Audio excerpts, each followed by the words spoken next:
Yeah, she's from Dominica, and then she moved to London when he was and had him. But okay, I was going to say, who's from the UK? But okay. Yeah, no, she's from here, actually. Yeah, because everybody was telling me, it was like, 21 Savage has roots here. And I'm like, what are you talking about? He's from London. It was like, no, his mother's from here. So I figured I learned that this weekend, too. But let's get the show cracking. Yeah, it's good. It's an amazing time. The resort, the hotel is just, they show me so much love. Nice. But today on the show, 112 Case in Total will be joining us. The Room 112 tour. They're celebrating 30 years of 112's music. They're going on the road. We're going to chop it up with them. And we got front page news when we come back. It's the Breakfast Club. And it's Mariah the Science's birthday. I thought they was going to start with the Burning Blue because it's Shorty birthday today. Morning, everybody. It's DJ NV, Jess Hilarious, Charlamagne the Guy. We are the Breakfast Club. Let's get in some front page news. Start off quickly in sports. Major League Baseball. The World Series is going down, if you don't know. The Dodgers versus the Blue Jays. The series is tied 1-1. Now, NFL. A lot to go through, so I'm going to go through them fast. The Ravens beat the Bears. Bills beat the Panthers. Patriots beat the Browns. Buccaneers beat the Saints. The Broncos beat the Cowboys. Packers beat the Steelers. Colts beat the Titans. Eagles beat the Giants. The Texans beat the 49ers. And the Jets finally won. One of our producers, he finally has his Jets jersey. He bought this jersey 8 weeks ago. He finally got a chance to wear him. He was I don't respect it. They're 1-7 now. And then Monday Night Football. The Red though, but I don't respect the fact that you just putting on your Jets jersey this today, Red. You're supposed to rep when they had a butthole. All right, when they was owing whatever, you should have been repping. I can't wear it after a loss. So yeah, that's I only gotta win it. That's when you're supposed to wear. This might be my only chance of wearing a jersey. That's gonna be your only time this year, and they won by luck. And then Monday Night Football, the Commanders take on the Chiefs at 8:15. What's up, Mimi? Good morning, MV, Jess, Charlamagne. How y'all doing this morning? Peace, Good morning, girl. Good morning. All right, well, we start this morning on day 27 of the government shutdown, and the impact is being felt just about everywhere, from the airports to the kitchen tables. Now, the FAA, they issued a ground stop at LAX Sunday morning because of staffing shortages, forcing planes headed for Los Angeles to sit on the tarmac for nearly 2 hours.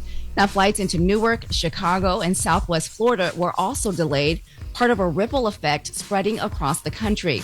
Now, Transportation Secretary Sean Duffy, he warned this weekend on Fox News that flight disruptions will likely get worse, especially as tomorrow marks the first full week without pay for air traffic controllers still working throughout the shutdown. Let's listen to that. Yeah, so they got their notice on Thursday and Friday. They get a notice of what they're going to be paid on Tuesday, and they got a big fat zero. No paycheck is coming on Tuesday. And so I've been out talking to our air traffic controllers, and you can see the stress. These are people that oftentimes live paycheck to paycheck. They're concerned about gas in the car. They're concerned about child care and mortgages. And so I'm seeing the stress come for the controllers. Just yesterday, Maria, we had 22 staffing triggers. That's one of the highest that we've seen in the system since the shutdown began. And that's a sign that the controllers are wearing thin. And again, they're taking second jobs. They're out there looking, can I drive Uber? Can I find another source of income? Yeah.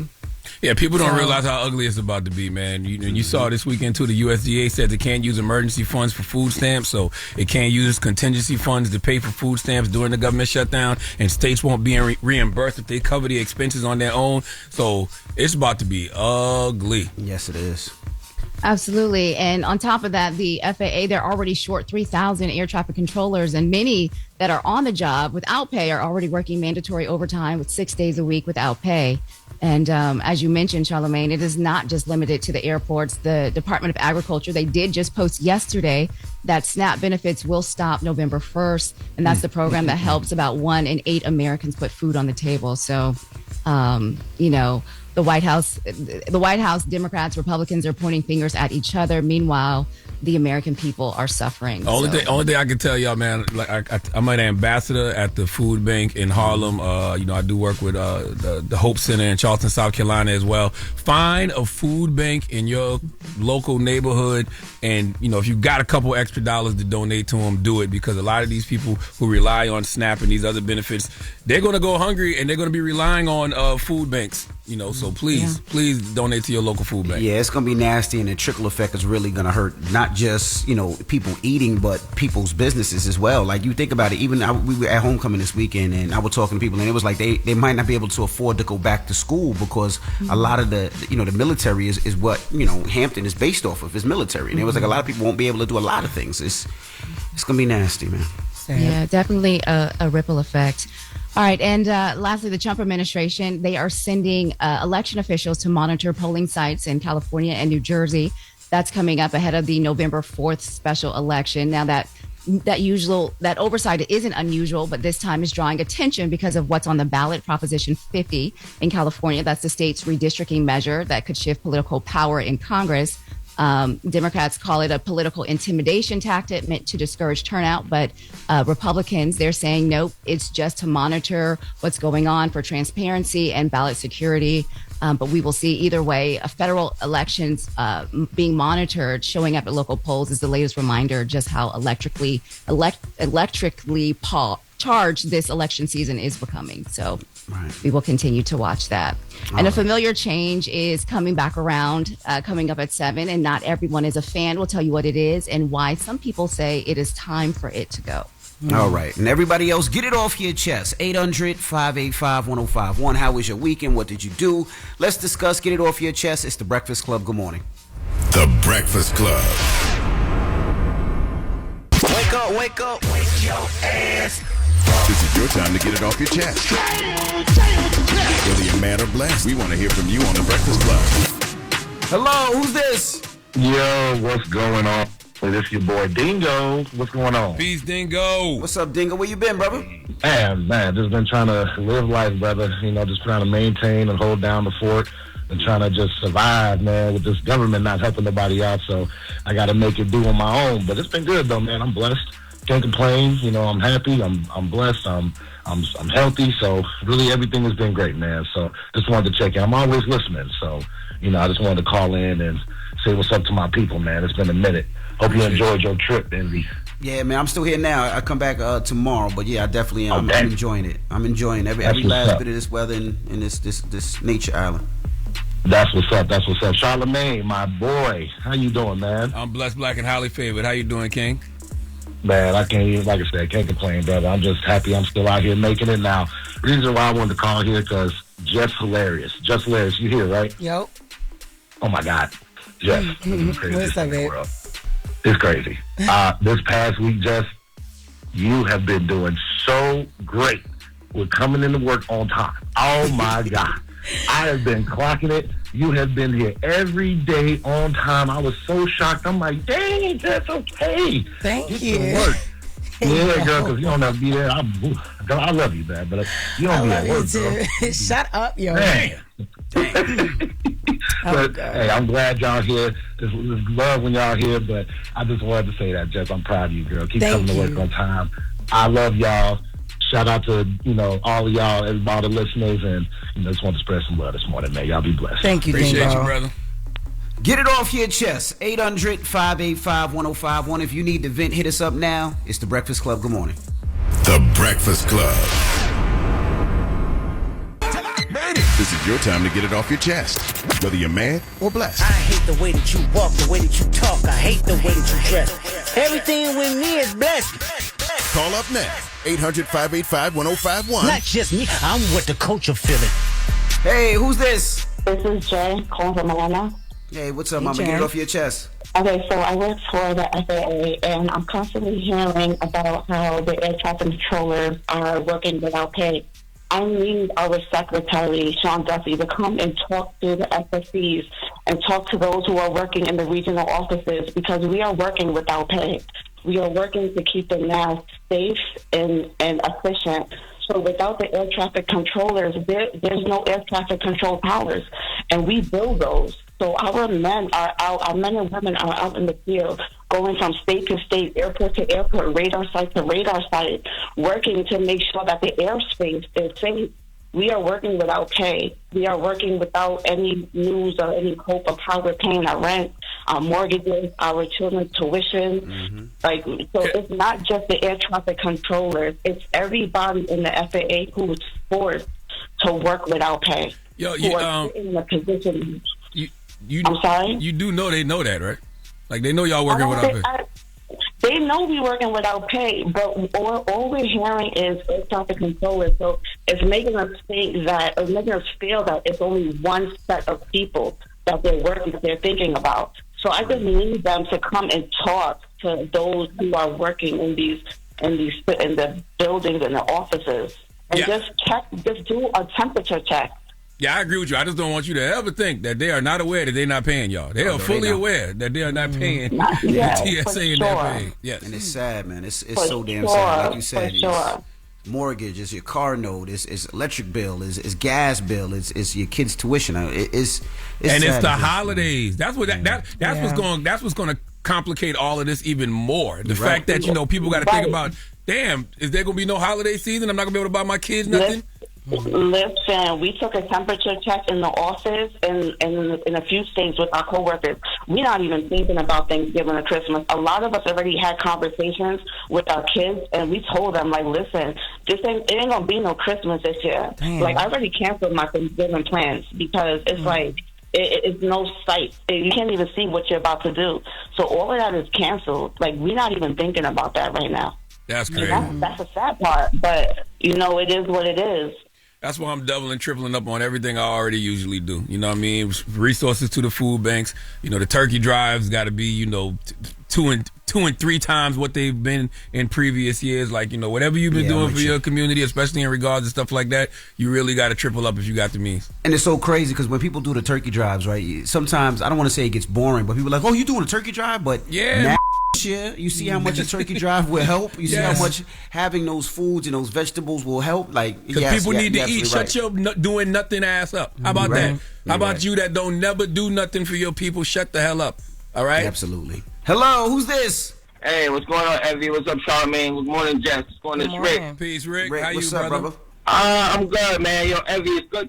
It's good to see you getting in touch with your Caribbean roots. There's a lot of people in the hip hop game that have Caribbean roots, and and we've contributed a lot to hip hop. But I want to talk about this morning that Jamaica's about to get hit by Hurricane Melissa. Yeah, man. And I got a lot of family and friends there, and they're saying it's going to be the biggest storm they've ever experienced. I just want everybody to send some love and light out there because Jamaica and the Caribbean has contributed so much to hip hop over the years. I mean, the notorious B.I.G. is, Jamaican roots, Foxy Brown, Nicki Minaj, Busta Rhymes, and I mean, DJ Envy. So everybody send love and light out to Jamaica because they need it right now. Right. Not Jamaica, Dominica, but he meant the Caribbean islands. Yeah, I know. I mean Caribbean roots. Caribbean roots. Yeah. And I mean, I want everybody to send some love and light out there right now because they're gonna need it. You know what I mean? Yeah, Hurricane Melissa is Category 5 right now. Yeah, they're saying Jamaica might be unrecognizable after this hurricane hit. So yes, absolutely. Pray for Jamaica. Pray for Cuba. Pray for Haiti, Dominican Republic. Pray for all those places because it could get nasty, man. So sad. Get it off your chest. 800-585-1051. If you need to vent, you can hit us up. Now we got Loren LoRosa. Loren, what up? Hey, good morning. Hey, Envy. Hey, guys, there was one of us that missed their flight because they drank too much. Guess which one it was? First of all, I made it to where I needed to go, okay? One of us missed the flight. I was downstairs waiting at 6 a.m. Time you made it. I made the next flight, and I made it to where I needed to go. God is good. Good morning, everybody. You drank that much? No, it was just my flight was at 6 a.m. and I didn't leave the party at Norfolk until like 3. We were banging on her door. I should have went right to the airport. Duh. We were doing all that. I didn't think about that. I literally should have went right to the airport. I woke up the next day like, next time we going straight to the airport. Charlamagne, I left the club at 12. She left at 3. One thing that we never did was miss a flight. Nope. Okay. That was a rookie mistake, yo. I was on that flight. So upset, but I made it and everything was fine. I flew in. I went from Norfolk to Philly on Saturday, and I did a pin at my church with You went to you were church drunk?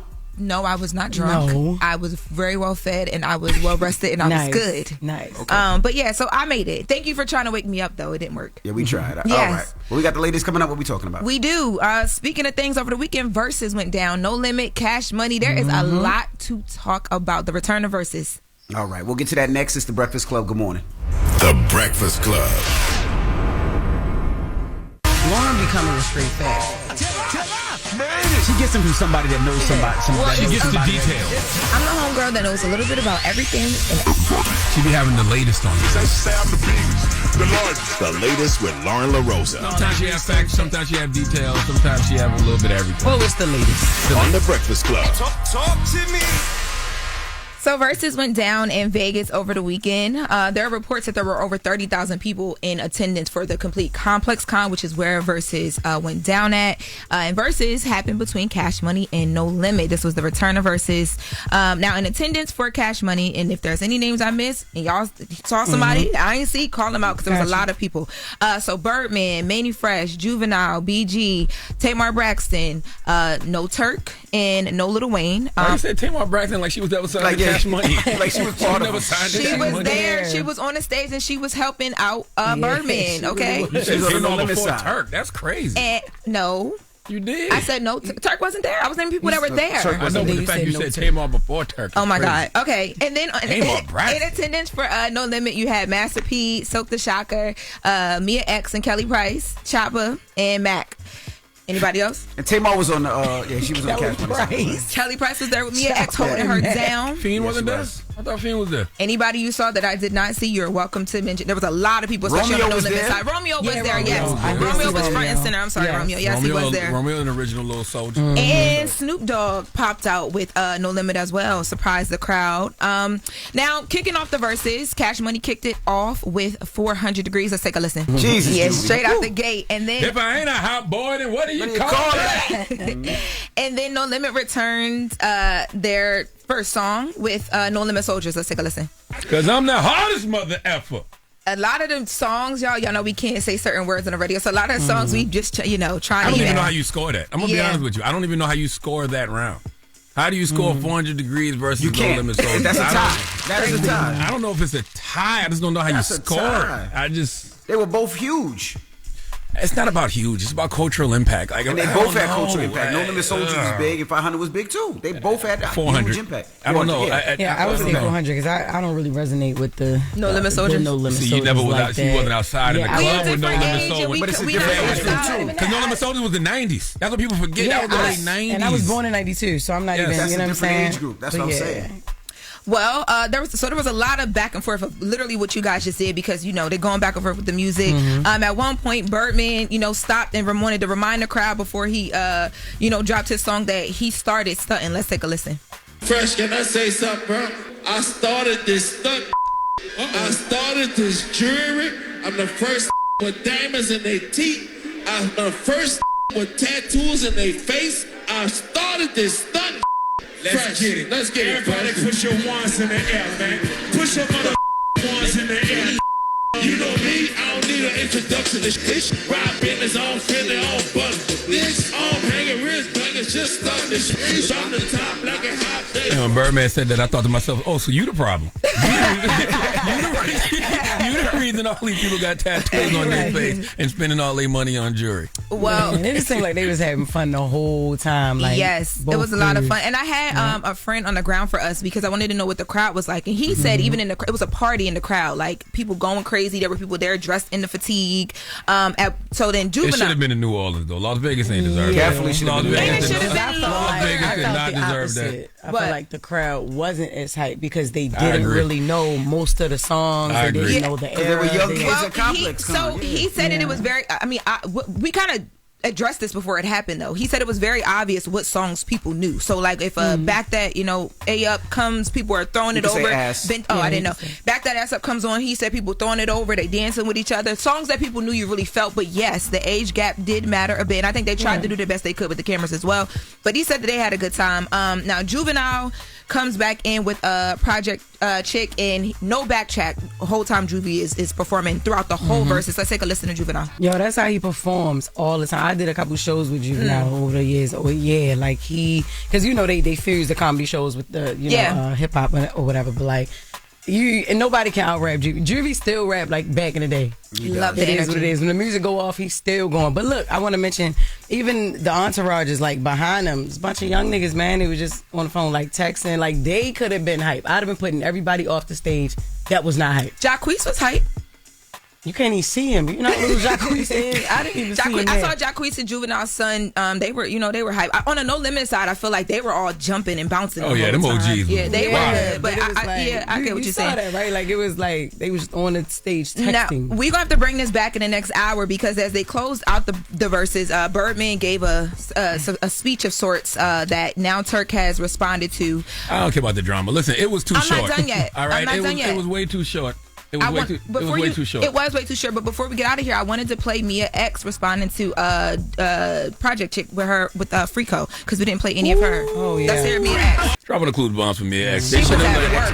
She was at work. They should have let Mia X get off. You don't want to go to war with a soldier. That would have been hard. They should have let her get off. I'll take your man. That would have been hard.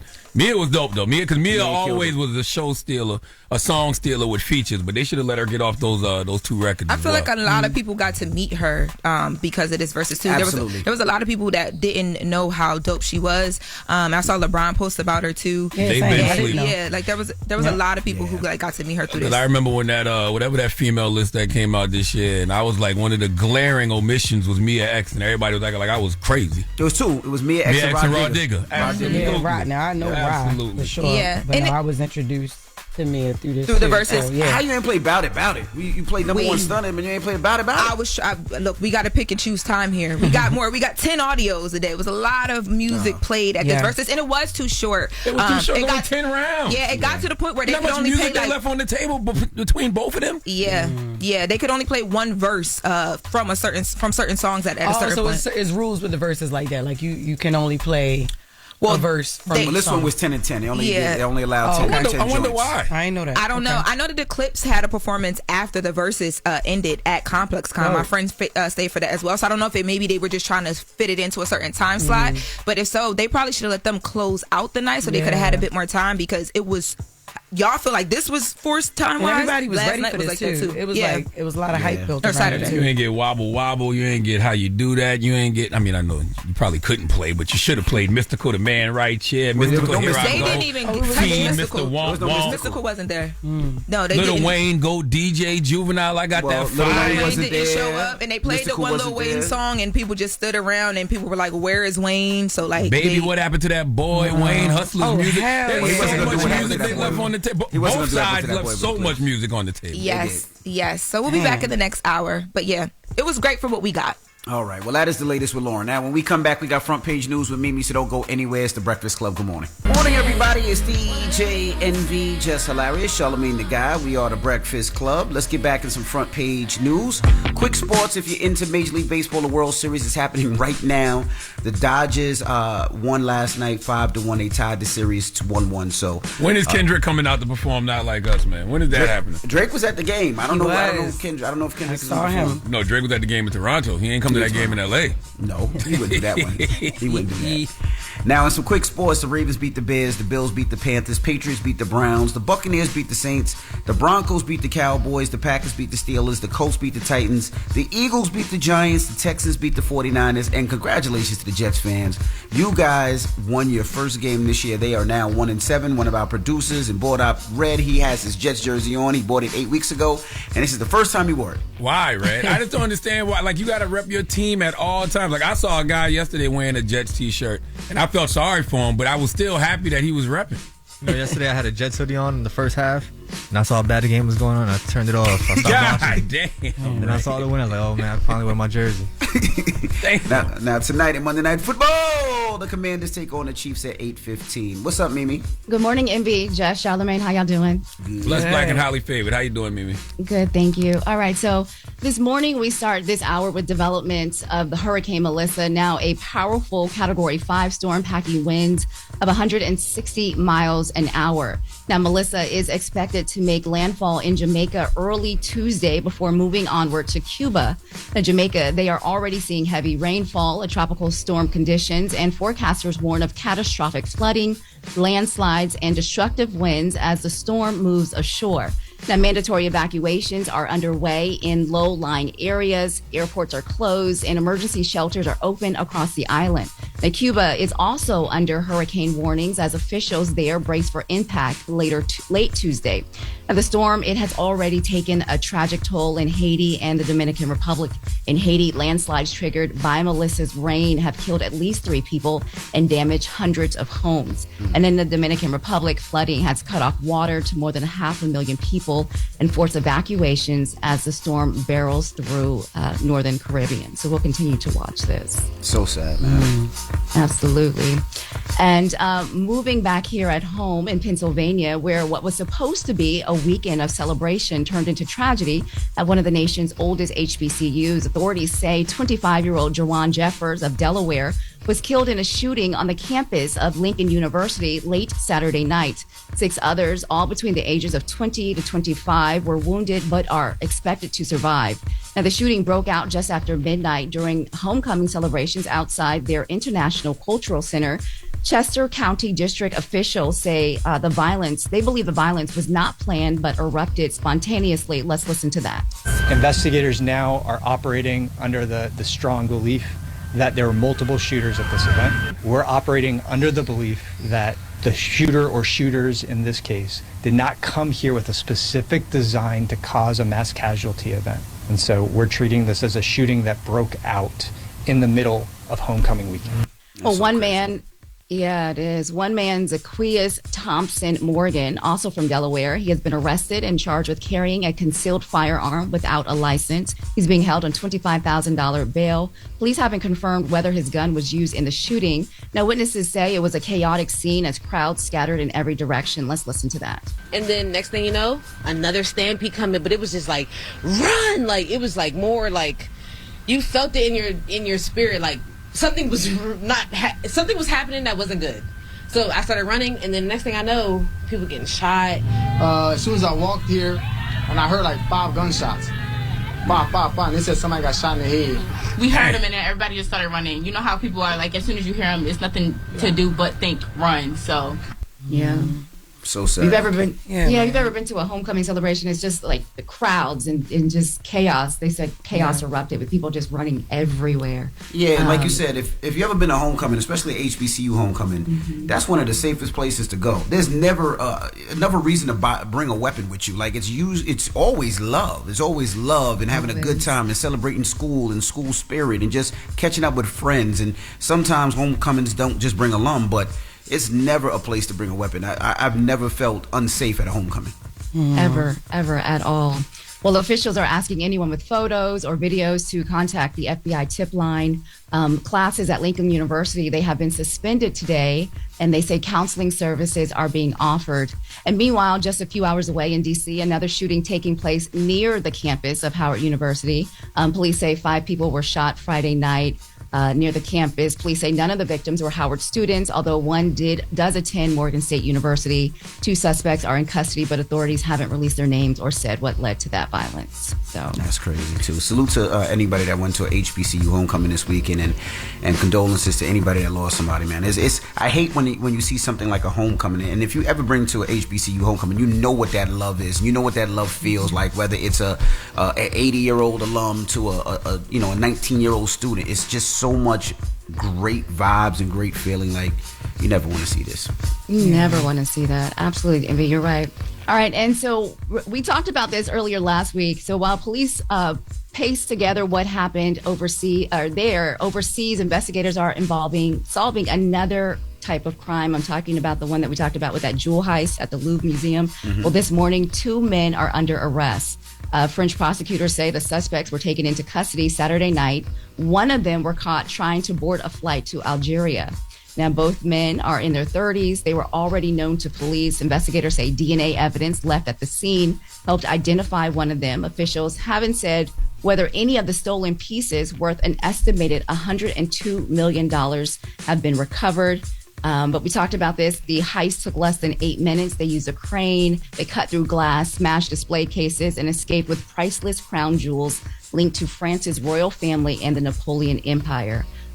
France says that more than 100 investigators are working on the case, and they're trying to figure out how they pulled off such a brazen attack. Experts say that the jewels are historically priceless, but could still fetch millions on the black market if broken apart. So. Wow. Absolutely. All right. Well, also, lastly, today is my son Landon's birthday. He turns 12, so I just want to wish him a happy birthday, Landon. Yes. How was your y'all. TED Talk this weekend, too, Mimi? It was so amazing. Thank you, Charlamagne, for asking. It was so amazing just being able to connect with the community in Altadena and just be amongst so many people who are still rebuilding and just doing the work was so great. So thank you. It was a really great time. Is it up on YouTube? We can watch it? Not yet. Okay. They said it's got to go through TED, and then TED will put it up on their platform and all of that. So I will keep you guys posted on when it's on YouTube. Gotcha. All right. All right. You, Mimi. Well, thank you. Absolutely. That is your front page news. I'm Mimi Brown. Follow me at Mimi Brown TV. For more stories, follow the Black Information Network and download the free iHeartRadio app or visit BINnews.com. Now, when we come back, Total, Case, and 112 will be joining us. They're on tour together, and we're going to talk about their tour. I think it's the Room 112 tour. So we're going to talk about them and everything that they got coming up. We're going to talk about hip-hop and music and R&B history a little bit. All right, so don't go anywhere. It's The Breakfast Club. The Breakfast Club. Morning, everybody. It's DJ NV, Jess Hilarious, Charlamagne the Guy. We are The Breakfast Club. Loren LoRosa is here as well. We got some special guests in the building. Come on now. We have 112. Cheer. We have Total. And we have Case. Welcome. Welcome. Yeah, man. How are y'all doing? Great. This is not a random link up. Y'all going on tour together. That's right. Yeah, man. This is the beautiful the thing. 112, Room 112 30th anniversary tour. We're so excited. Wow. Brought our brother Case and our sisters Total with us. So, time to have a good time, man. First show is when? November 5th. Yeah. November 12th. Yeah, right. Okay. Yeah, November 12th, Stamford, Connecticut. Brooklyn is November 13th. So there's some members missing. So are the members going to be on tour, or this is the tour? This is the tour. This is Okay. the tour. Okay. Yeah. Nice. Yeah. My other members is coming. You by yourself. What made now the right time for all of y'all to come together for this tour? Ooh, that's a great question, bro.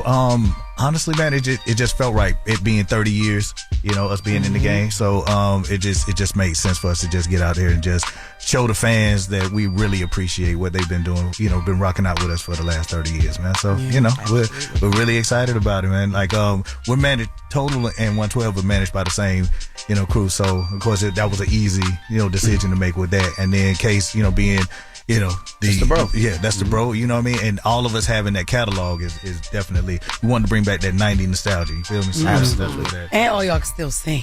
Thank you. Thank you. And that's not everybody doing it, but y'all can still sing. That's important. That's good. Yes, ma'am. How did y'all find that balance back in the day between being like sexy but strong but still street with it? Like, how did y'all find that balance? It was just natural. Yeah. Like, that's just who we are. Growing up, Jersey, like, that's how we were. And that's what made us, to me, that's what made us who we were. Total. The name started out as Total Opposites because we were all individuals in our own way, So it wasn't like you had to buy the brand. We came as we were. We were the brand, yeah. Now, how was the bad boy era back then growing up, right? Because there was a time, 90s, 2000, it was nothing but bad boy on the radio, nothing but bad boy on the streets, mixtapes, the clubs. How was that era where it felt like anything y'all did hit? It was It's a great. beautiful thing. It was fun. It was, that's where we learned a lot of our grind from that whole era. Just grinding, just out there. It was a going beautiful to the thing. tunnel. Like, it was just fun. It was just like a big old party. Yep. Yeah, that tunnel. That's crazy, right? Us coming from Atlanta, you know what I'm saying? It was like a different culture. So, you can imagine how that felt. He's coming. I know he's from the south side of Atlanta. You know what I'm saying? So he coming to New York. It was a culture shock. The culture was a shock. So but it was so much fun because it was just like, okay, clubs smaller, but you know what I mean. But it was like in your face. So you know what I'm saying. So we learned a lot musically here. Now, what about for you, Case? Now, you weren't on Bad Boy. You were on Def Jam. I was Def Jam. You were a songwriter. You have the, I always say, you have that one wedding song that you will get paid for the rest of your life. Happily ever after. Yeah, let's hope. He said, let's hope. So how was it coming up for you during that time? Because at that time, you were Def Jam. Def Jam was heavy All hip-hop. rappers. And you was probably one of the only R&B singers at the time. I mean, it was cool for me, except for the only problem was they was learning on the fly how to do R&B. And so I get caught up in that sometimes. But, I mean, you know how big they was then. So that part was cool. It was just a lot of times they had a lot of hip hop sensibilities because it's a hip hop label.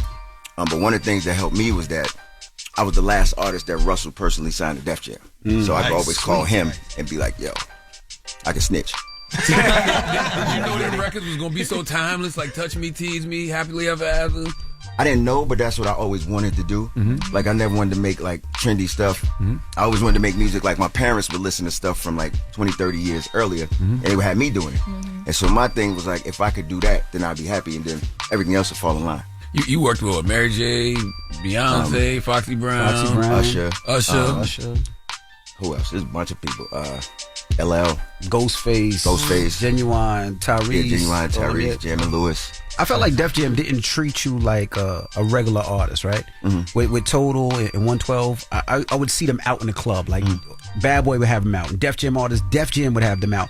I didn't see Def Jam put you out as much like that. Was it because you didn't want to go out? Or you probably didn't know what to do with him because he was R&B. I think a lot of it, first of all, I hate going out. Okay. So if I didn't have to be there, that's why you always be like, yo, I hear a lot of stuff about you, because I know how to, I be over here. So, I mean, I wasn't really big on going out, or when I did, I'd be somewhere else, unless I had to be, somewhere with them. Gotcha. Did you guys, Mike, I saw you say that you feel like, you guys' first album, without that, you don't think that R&B would be as prevalent or as worldwide as it is right now? So, the mind frame was we started that whole trend. It's like the way music sounds now, 112 had a lot to do with that, because no one can really give us a group that did it the way that we did it before 112, like as far as singing over hip-hop beats and stuff like that. Like I challenged them, find me a group that did it, because back in the day, what you had, the A side and you had the B side, right? And then on the B sides of the records, right? They had the records. You had the up tempo records where they were singing, but they were always all that singing over up tempo beats and stuff. It was like it was confusing. Puff, one thing that Puff told us was like, when you're in the club, when you're recording a record, right? Sing the song as if you're in the club drinking and you're trying to holler at a girl. You ain't finna be in this girl talking about, you gonna, girl, I want to be with you, no one else. You know what I mean? It's gonna be something smooth. And so when we wrote the up-tempo records, and then Slim having the voice, being able to just lay on the tracks the way that we did, like that started a whole era where people now, like when you hear R&B, it has a hip-hop element to it as well. It's not just R&B, it's a hip-hop element. But isn't that the Bad Boy formula though? Wasn't that Diddy? Like, I feel like Diddy did that like with Jodeci. I feel like he did that with Mary J. Blige. I feel like he did that with Total. Now, I'll give you that. I'll give you Mary J. Blige, because she helped, because we always say that Mary is between Mary and 112, but 112 really, and then Puff did, he did contribute, because we came in with just, man, we R&B, bro. Like, forget all this stuff, man. Like, hip-hop, that's gonna cheapen our sound and all this other stuff. He's had the vision, was like, yo, this is what's gonna separate y'all from the Drew Hills, from the Jaggeds, from the the Adjets and all these other groups that were coming out at the same time. And you know what? That did make perfect sense, right? Instead of all, I would love to come up to me in the club. Let me tell you what you want to do. Like, you just straight up. You got my attention. All right, what you want to do? You know what I mean? Exactly. That's exactly what it was. You know what I'm saying? Because 9 times out of 10, they ain't going to be able to sing. So he's like, bro, all of that in my ear, like, I don't want to hear all that. Bro. Yes. You know what I'm saying? So that's do y'all agree with Mike's assessment? Not to start any arguments here, but Case, do you agree with that? Yeah. I mean, they was part of it. I mean, during that era, that's when hip hop and R&B was coming together. So, so pretty much. And I feel like Bad Boy was at the forefront of it. Yeah, definitely. Yeah, because Total was hip hop with that touch of R&B. Right. We're an R&B group, but I think we were more based hip hop with the touch of R&B. And Mary definitely was the pioneer of that sound. When Puff did the remixes with Jodeci, because Jodeci was just the R&B, and then he brought the hip hop elements of Ghostface and Raekwon on the Freaking You remix. Yep. You know, like I don't want to hear Can't You See without Biggie part. Like I hated when some of the urban AC stations back in the day didn't play rap, they would just play the R&B. Oh, I hated that. I was like, they would do that with y'all too with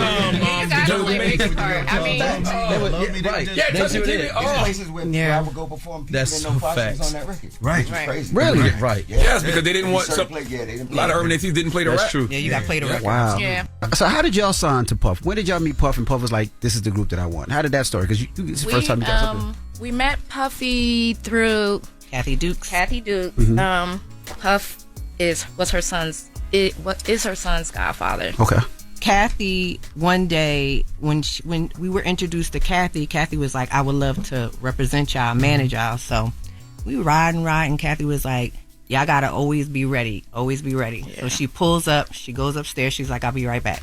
She comes downstairs and she was like, okay, I need y'all to make up a song and put Puffy's name in it. At the time, Puffy's Puffy. He's actually in the studio with Jodeci doing the remix. So he comes downstairs, he introduces himself, and then we just start singing, but we're performing. Yeah. We like had him all backed up against the wall in the elevator. He was looking at us like, he had his mouth open. He was like, how old are you? He asked our ages, came upstairs. We watched him, direct Jodeci, and then he asked us how well did we get along in the studio. Like, if we had an argument, did we get back in the studio? And we were like, yeah. So he was like, okay. So he was like, yo, y'all sound really good. He was like, yo, I just would encourage y'all to keep doing what y'all doing. Don't let nobody break y'all up. 2:00 that morning, he called Kathy. He was like, don't take them nowhere. I want to sign them. Wow. What was the first song that y'all did? What was the first one y'all recorded? Well, we recorded songs that never went anywhere because we were just trying to find our sound. But can't you see? No, Juicy with Biggie. Juicy was the first record y'all did. Yeah. The story behind how we wound up recording Juicy is like Big was like our little big brother. Like we were close with Big, so we would frequently be in New York hanging out in the studio with him. So he called us one day. He was like, come to the city. He was in the studio. So we went to the studio and he was playing Juicy. Keisha started humming something.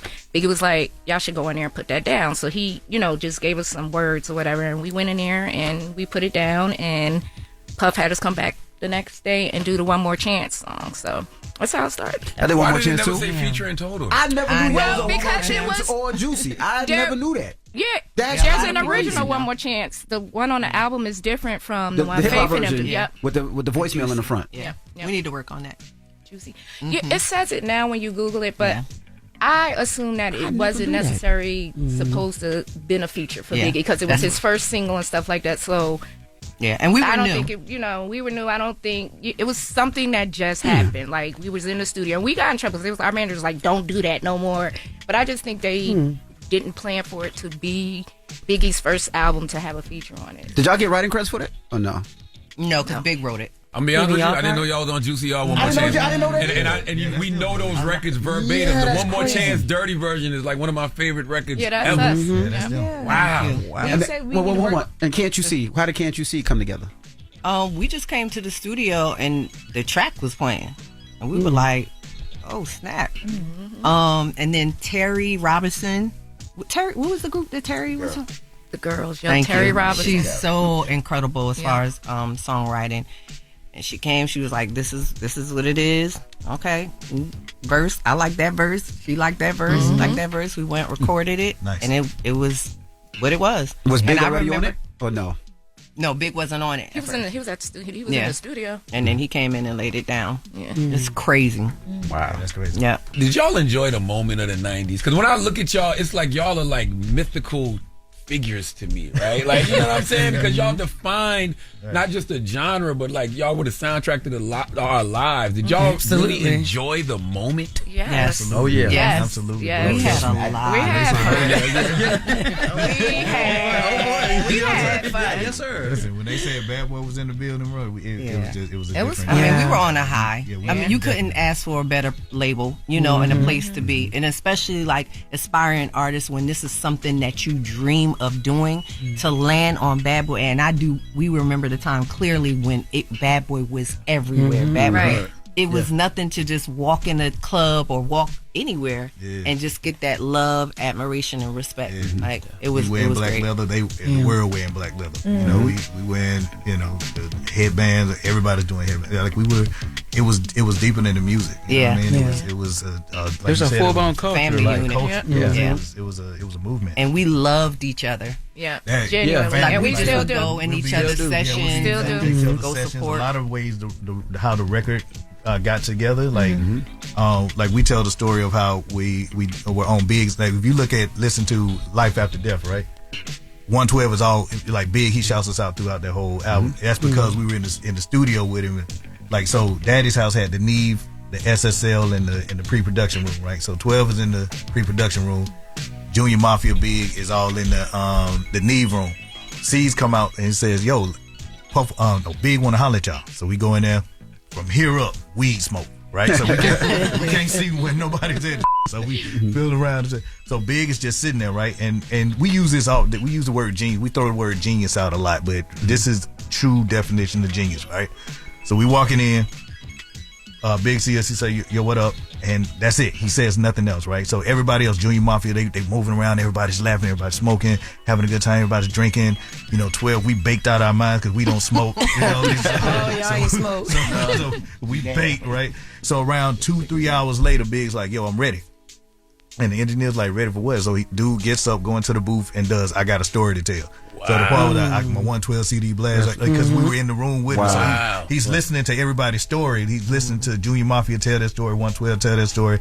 And then he goes in that, doesn't write anything down. And that's what a genius, like we saw that firsthand. Like this dude never wrote anything. Him and Faith doesn't write anything down either. Like so, Faith don't write anything down. No, Faith don't write anything down either. Jesus, Faith don't write anything down. We watched her do "You Abandoned Me, Love Don't Live." We was at what's the other studio, bro? I forget what it's Hit Factory. Hit Factory. She was at Hit Factory doing that record with Mary J. Blige, and she just went in there and just did that whole thing without no. I'm like, yo, where the paper? Yeah, she don't need no paper or marker, nothing like. Just singing from life. That's crazy. Big and Faith are the only two I've ever seen. I got a story to tell. Just straight came to him. He went after just hearing everybody's story. He's watching everybody tell their story, like, and it's he almost just like created. Kaiser Sose. Kaiser Sose, perfect, bro. He Kaiser Sose the hell out of that record. Is it him and Jay-Z the only people that do that? Oh yeah, and T.I. Tip do that too? Tip, wow. Tip don't write nothing down there. Wow. That is a gift for sure. Man, back in the day, it's like R&B used to celebrate like love and heartbreak, but now like it feels transactional. Yeah, right. Yeah. What do y'all think made vulnerability cool back then? It was just a time period where where everything was going on in the world. We used music as our getaway. It was our medicine. You know what I'm saying? And anybody remember the 90s when we came to the club, when we came anywhere, everybody came to party, to dance. You know what I'm saying? Now you go into places. I don't know how it is too much here in New York as much, but I know in Atlanta, everybody's staring at each other. It's everywhere now. Oh, they're on the phone, and it's like it's a different type of a feel.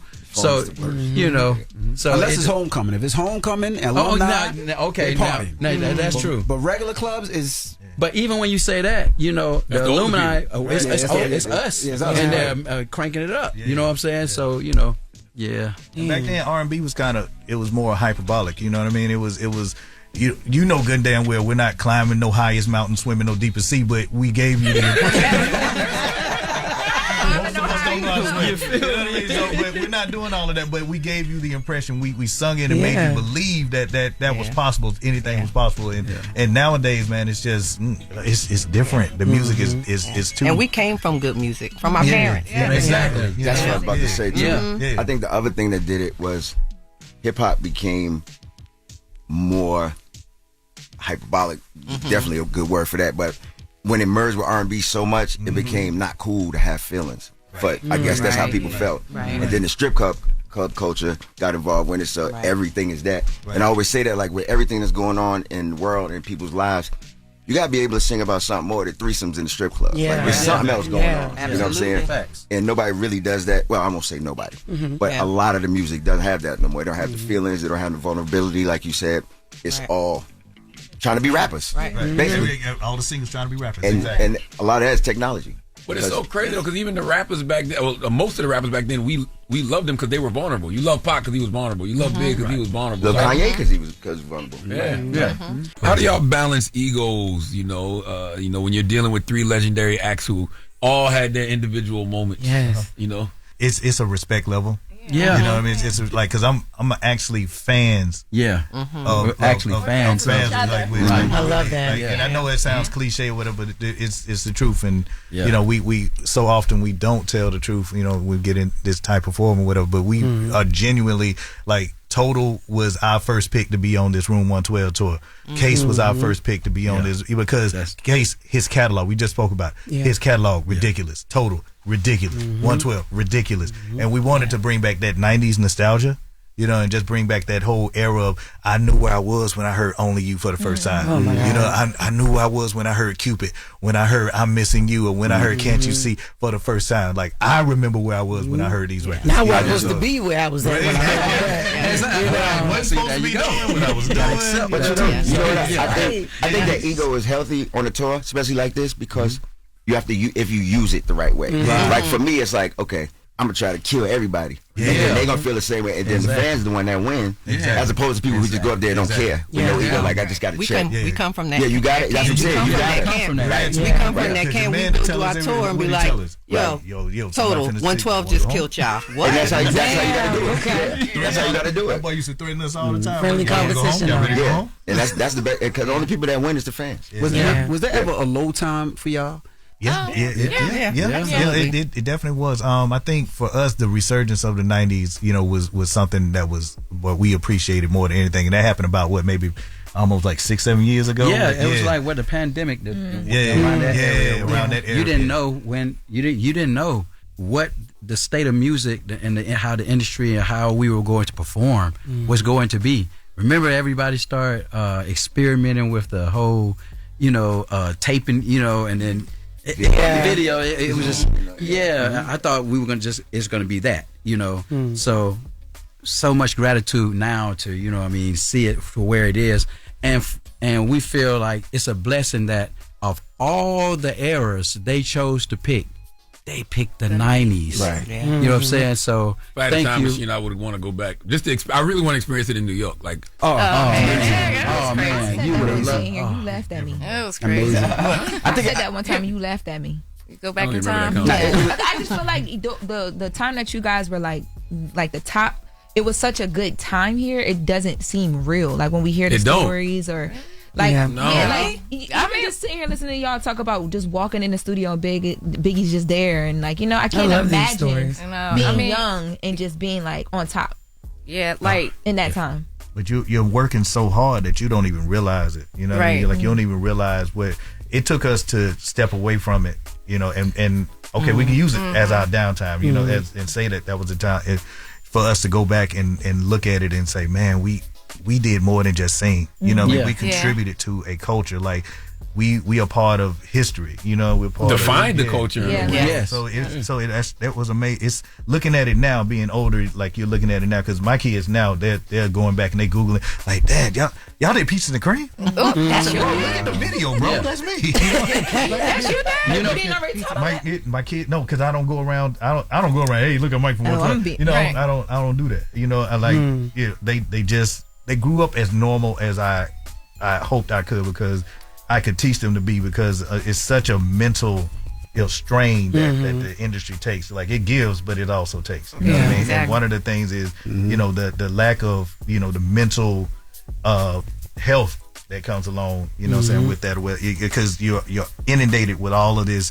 You have to be perfect every time you see you're out. Your face has always got to be right. Your clothes got to always be right. Or oh man, they done fell off, bro. Like I just came from the gym. But I think the camera messed that up. The camera messed it up because when the reason I asked if he was out is I would see everybody out, right? I was a kid growing up, so I would go to Grant's Tomb and see y'all on 125th Street. I would go to the tunnel and see y'all in the tunnel and different things, and there was no VIP area. No, it wasn't. That's what it was.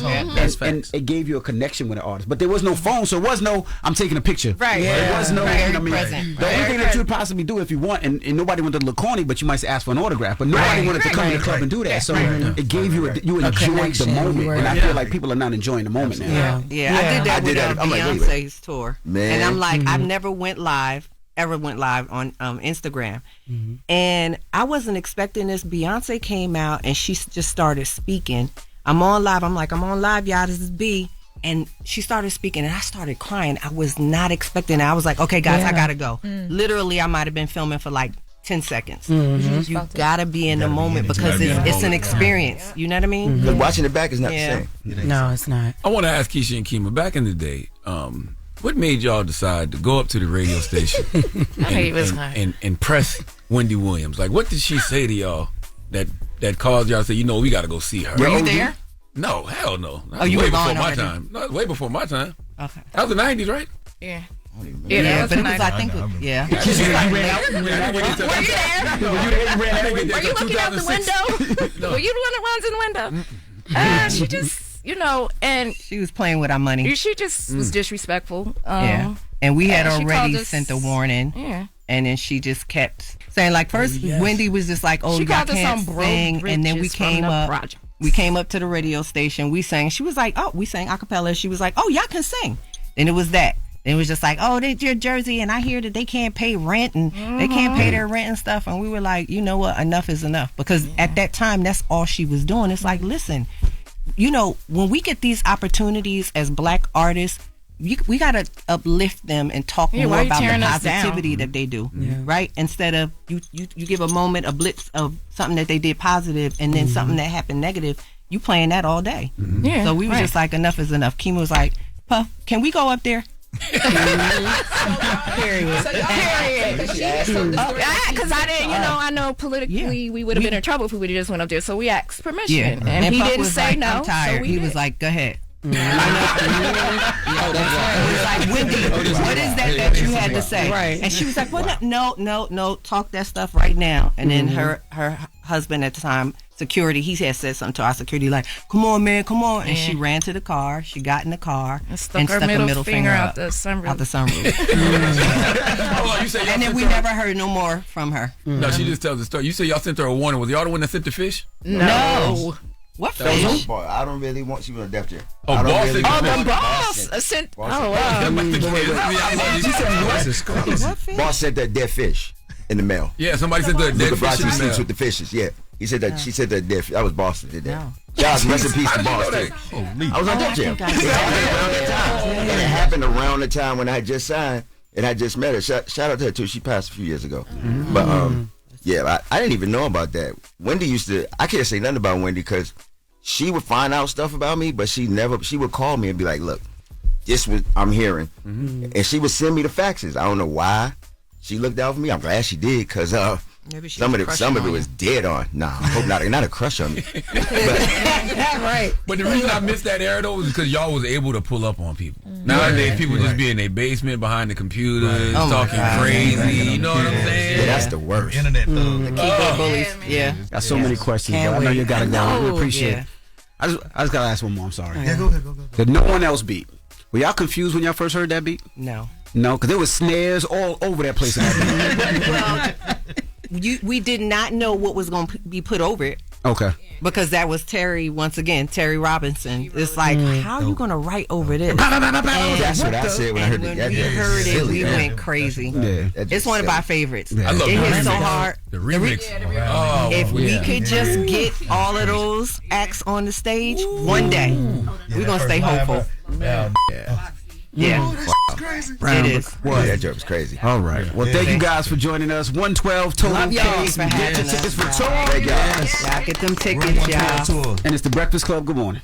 Let's get to the latest with Loren. Lauren becoming a street fag.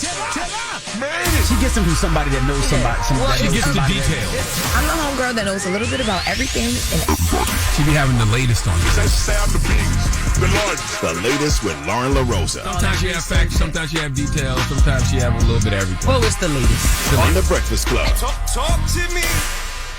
all right, so there was a moment at the end of the verses with Cash Money No Limit where they were wrapping up and Manny Fresh gave Birdman, and he tried to get Master P to come back on stage too, but Master P didn't come back out. They gave, the CEO some time to just talk about how epic the night was. Let's take a listen to Birdman.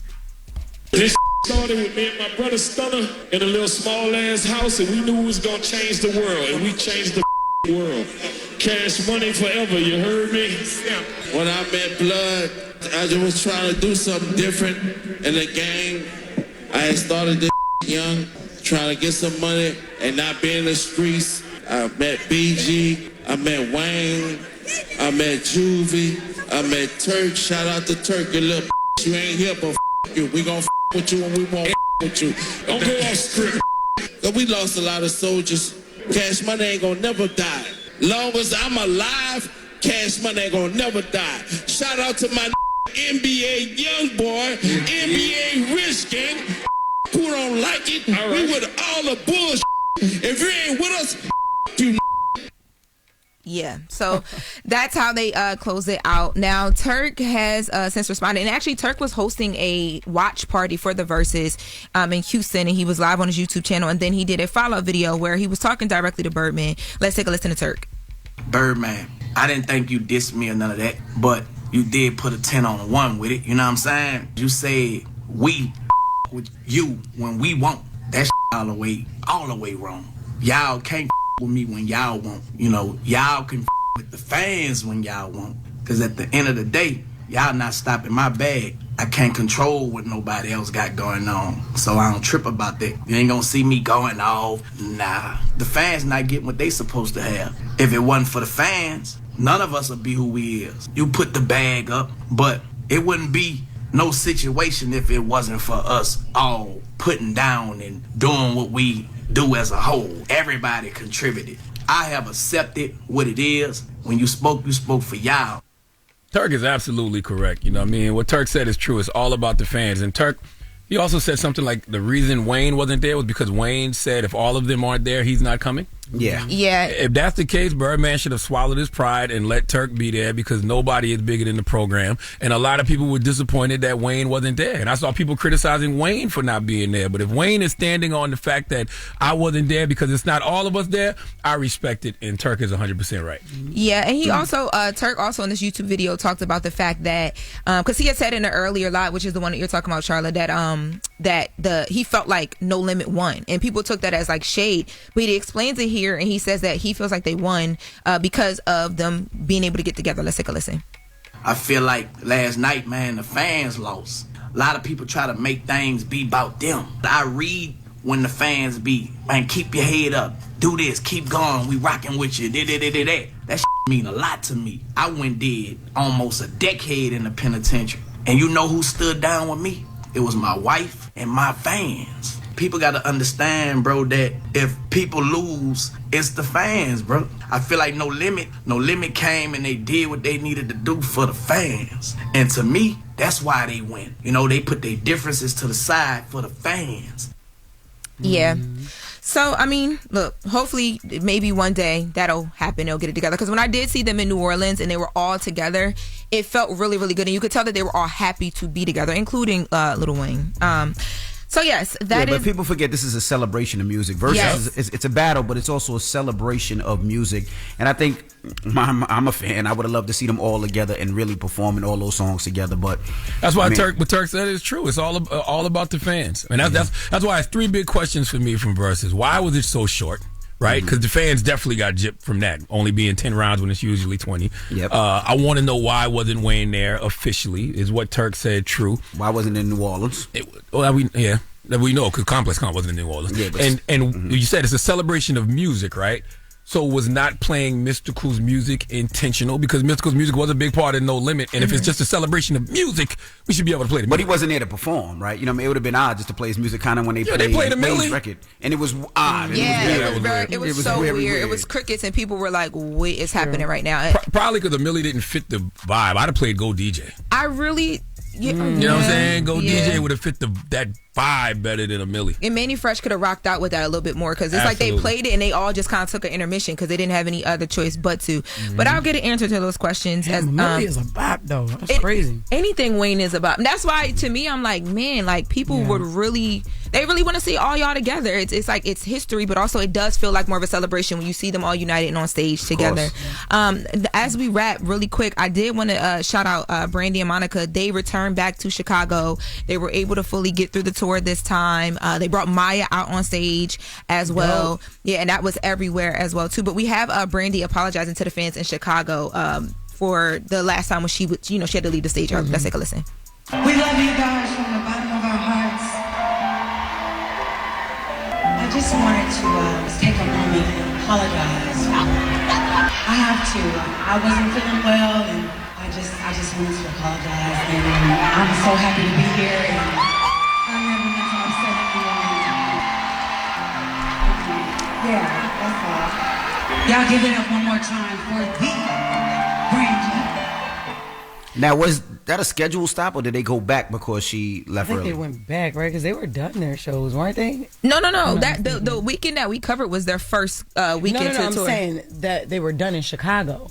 Oh yeah, I mean, Right? I thought it was a Was that a scheduled makeup show? Was it a schedule? Oh, okay. I thought it was a scheduled show, and I know Maya coming out was a surprise, but I thought that it was a scheduled show. I just thought it was nice that she took a moment, and you know, when Maya came out, we do have audio, but the crowd is going so crazy you can barely hear Maya. That's good. I mean, we could play it, but I don't know how well it's going to sound on air. But yeah, it was a big moment for them. So shout out to them, getting through this second stop, and great to see all the people on stage this weekend and doing the what they girls love. that I grew up to. I grew up to Maya, Brandy, Monica, Kelly, like, hell yeah. Yes.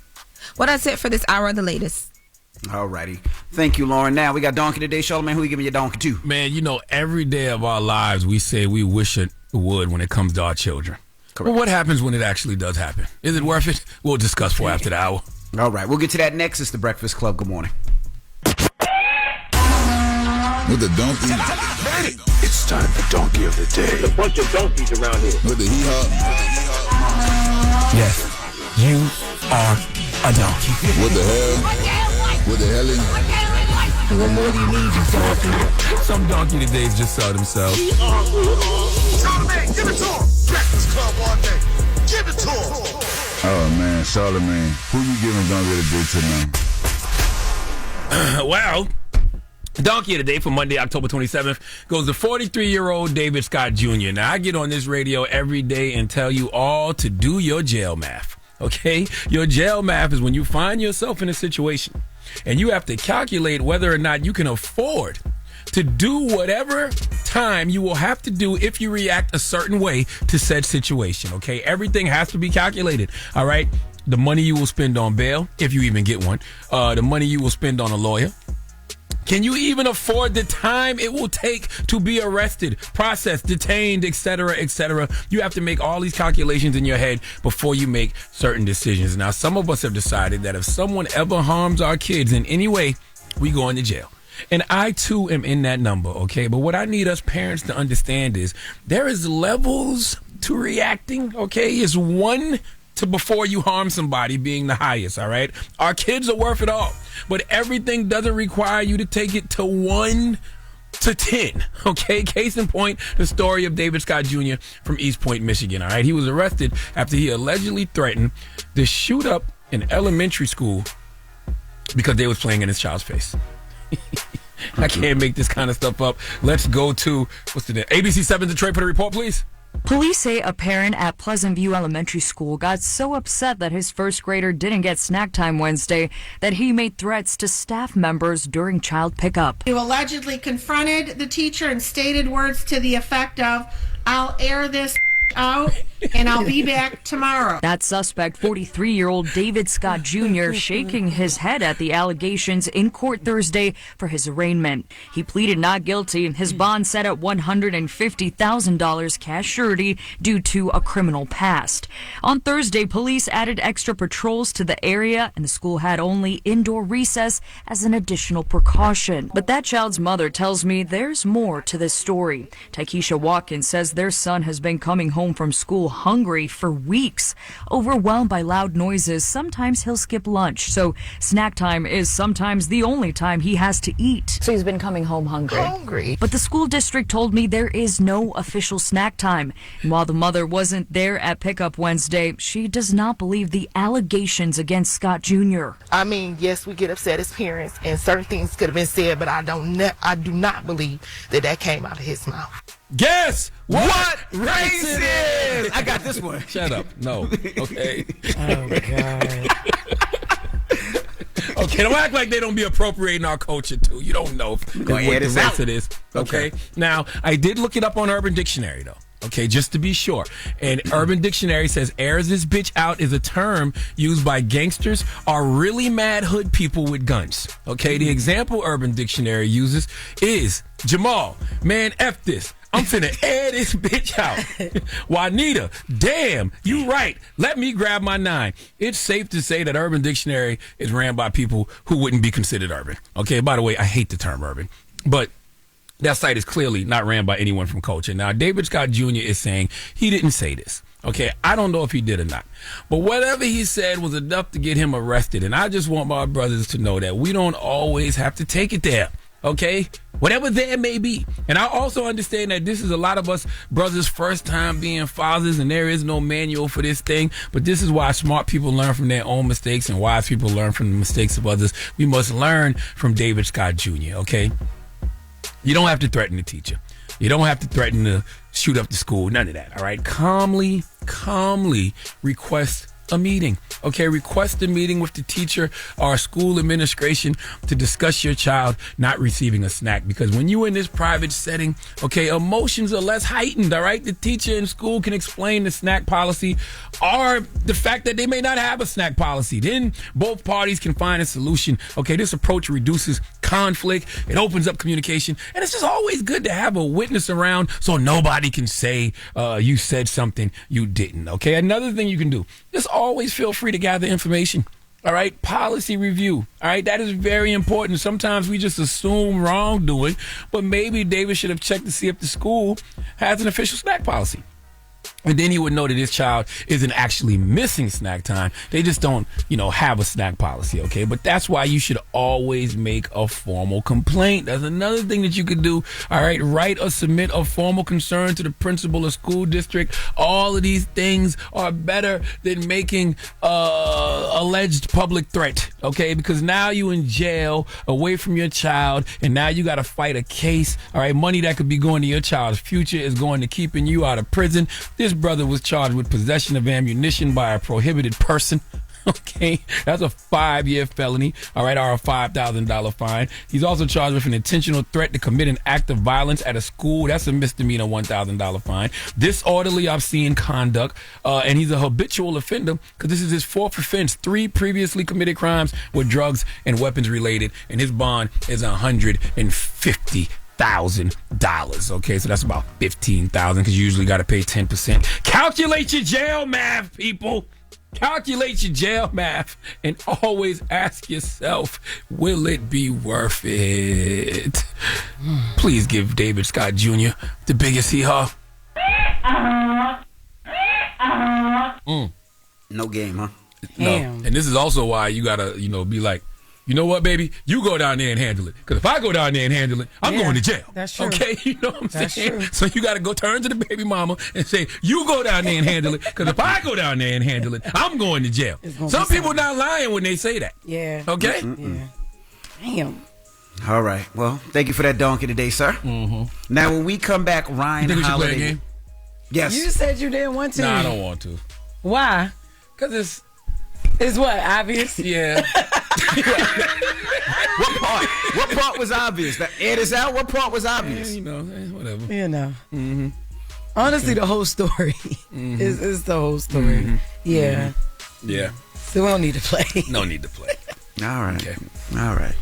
All right. When we come back, Ryan Holiday will be joining us. He has a new book, right, Charlotte? Yes, man. Ryan Holiday, one of my favorite authors. He wrote books like Ego is the Enemy, The Obstacle is the Way. I read his Daily Stoic every day for my daily affirmations. But he has a new book out called Wisdom Takes Work, Learn, Apply, Repeat. Okay? And we'll be here to talk to him when he comes back. He'll be here to talk to us when we come back. All right. Don't go anywhere. It's The Breakfast Club. Good morning. The Breakfast Club. Morning, everybody. It's DJ NV, Jess Hilarious, Charlamagne the Guy. We are The Breakfast Club. Loren LoRosa is here as well. We got a special guest in the building. One of my favorite authors ever. He has a new book, Wisdom Takes Work, Learn, Apply, Repeat. Ladies and gentlemen, Ryan Holiday. Welcome back. Thanks for having me. How you feeling this morning? Doing awesome. What book is this? Number what? I don't know. You don't Is it 10? It might be 15, 16, God, something like that. Damn. This is about the fifth or sixth time he's been up here.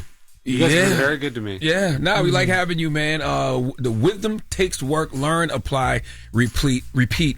And in the book, you argue that wisdom is the virtue on which all other virtues depend. How did you arrive at that belief? So the 4 virtues of Stoic philosophy, which I write about, are courage, discipline, justice, and wisdom. Mm-hmm. They're all separate, but they're related in that, wisdom tells us when and how to apply the others. Mm-hmm. If you doesn't matter, how good your heart is if you don't have the wisdom, the intelligence to know how to bring it into the world. Or, courage is important, but you could be courageous for something real dumb. So wisdom is the sort of layer on top that we have to apply to all our other skills and assets. Well, it's one thing to do the research. Was there a specific moment in your life that made you realize it? I think we've all met some smart people that do dumb things. And I think we've all done dumb things. And you look at wisdom as being the sort of the key to not just a successful life, but a good life, right? You can be really good at what you do, and then you can blow it all up, or you can be profoundly unhappy, or how many smart people are lacking in self-awareness. So I just think wisdom is the sort of piece that brings it all together. And I think one of the problems is that we assume wisdom is this thing that just happens, right? We go, sure, school is important, but experience is important. Wisdom comes with age. It's no guarantee. I've met a lot of dumb old people too. Absolutely. I was always taught smart people learn from their own mistakes, wise people learn from the mistakes of others. I completely agree that wisdom is a lost art. I think you have a lot of smart people. I don't think you have a lot of wise people nowadays. Yeah. And I mean, you need this not just to be successful, as I was saying, but like, how do you not fall for demagogues, or how do you not fall for scams? How do you rise above the noise? How do you separate fact from fiction? Wisdom, I think, is, there's this word discernment, right? The art of discernment. Like, how many people can really see the difference between good and really good, right and almost right, truth and complete nonsense? That, to me, is the missing skill of our time. We're doomed, guys. It's over. Hey, pack it up. Go home. We're not doomed. Yes, we are. No. I think everybody eventually has something in their life that wakes them up to that. Whether it's at a different, like, might be young, might be older, but you're always taught that like wisdom comes with age. Yes. That saying. So you probably hate that saying, huh? Yeah. Churchill was joking about this guy he didn't like, and he said that although he occasionally stumbled over the truth, he quickly picked himself up and carried on as if nothing had happened.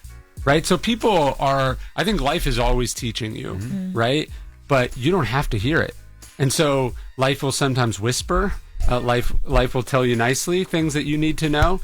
And then when we ignore that, it becomes louder and louder and louder until sometimes, you have to learn from some kind of catastrophic failure or catastrophe.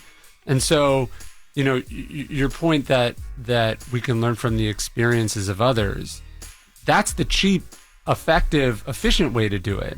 And then a lot of us go, no, I'd rather figure it out on my own. And that costs not just them, but the people around them. Like when we're late to learning lessons, that doesn't just affect us, but that affects the people that work for us, that affects our family, that affects the people who, bear the consequences of that, painful lesson that we chose to learn the hard way. I think wisdom has to come from age, though. Sure. Regardless. I mean, regardless of what you can meet a stupid old person, but there is some wisdom that comes from what they're doing. Whether if they work at a plant, whatever they do at the house, there is some type of wisdom that they can continue on to give to somebody else. Well, the root of the word idiot is somebody in ancient Greece who did not participate in public life. So, you can read everything you want, and you can read a lot, and that'll make you smarter than the average person.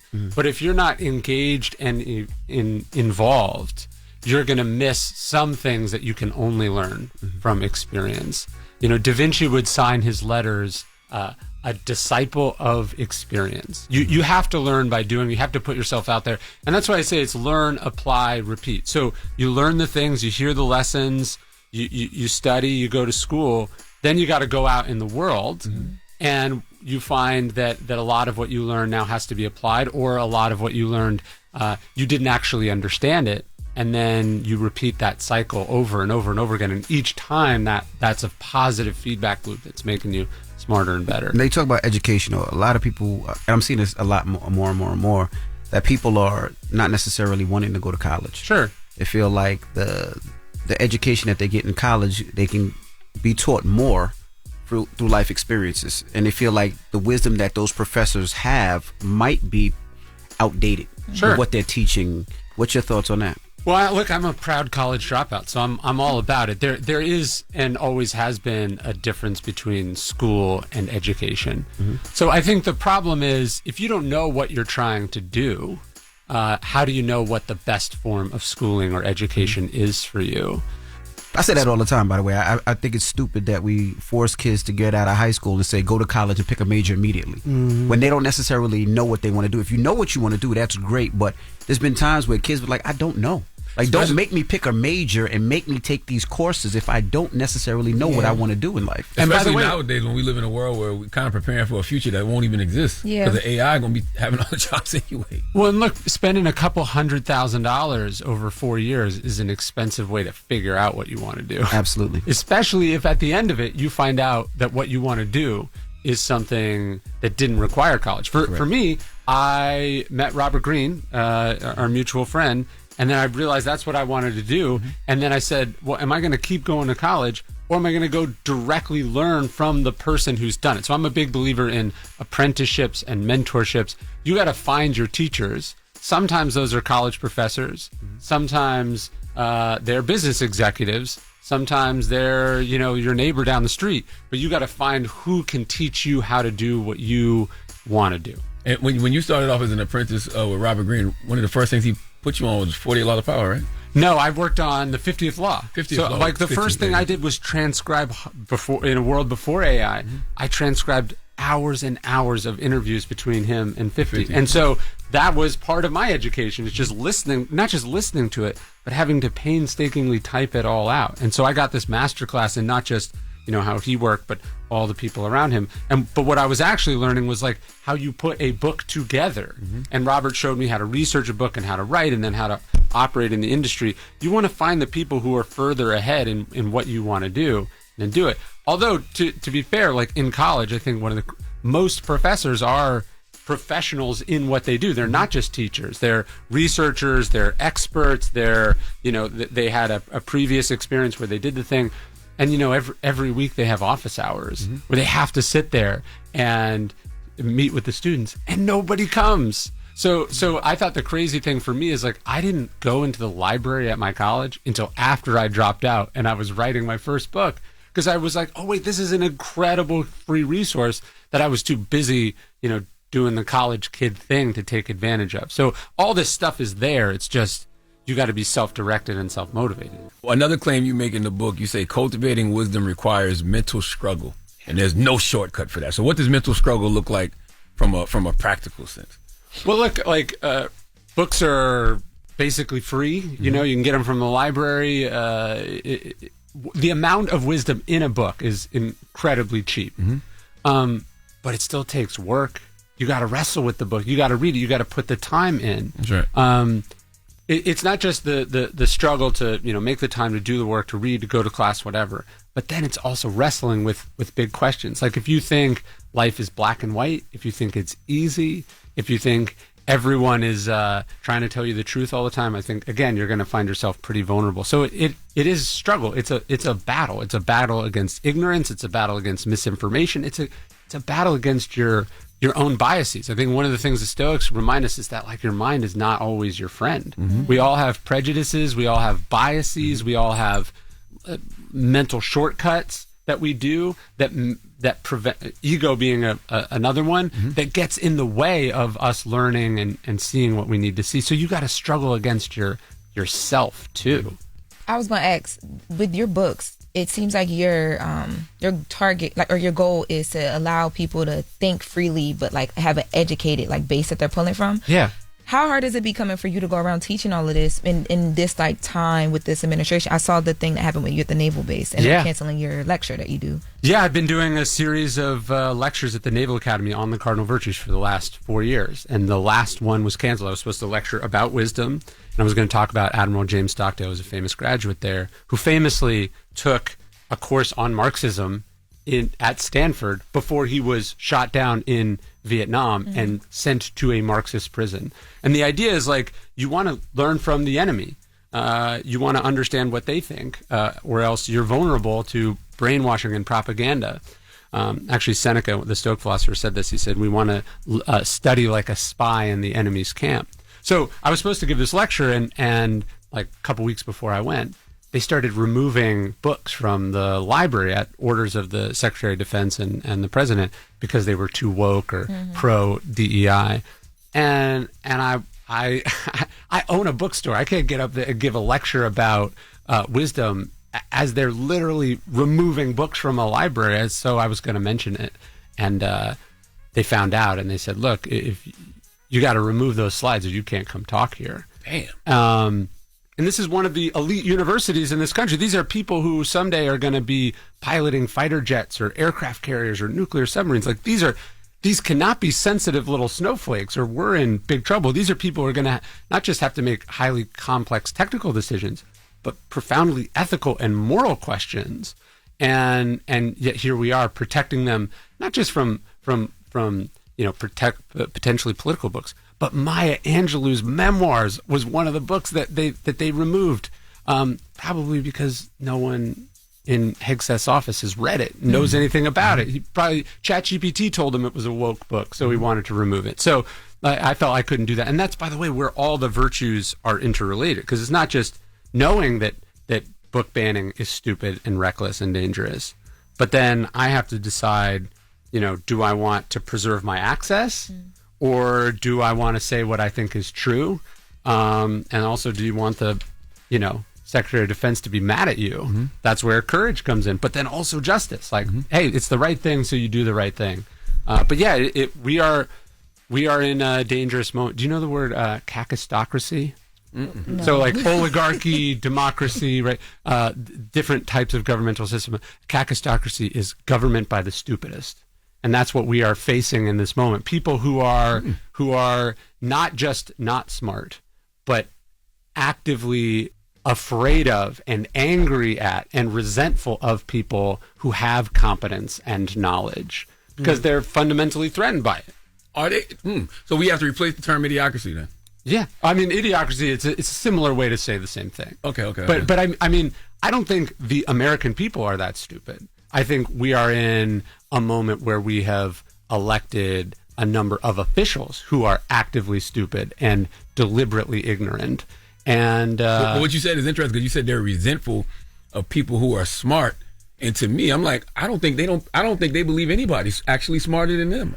There's a hilarious list of all the people that Trump has said he is smarter than, and it's like basically everyone that's ever existed. That's what I'm saying. Yeah, but it's this idea that like my feelings are more true or stronger than your expertise. So it's this antipathy towards expertise, credentialism. And look, like the experts are wrong all the time. I'm not saying they're flawless, but like you don't want to be driving the smartest, most qualified, most experienced people out of the armed forces, out of the government, out of business, and that's the sort of bent that we're on. It's going to end very, very badly. Ooh, listen, I want to ask you about that. This then, if do you think the political climate made them feel that way? Because for the last 10 years, all the political pundits and the strategists, they've just been wrong.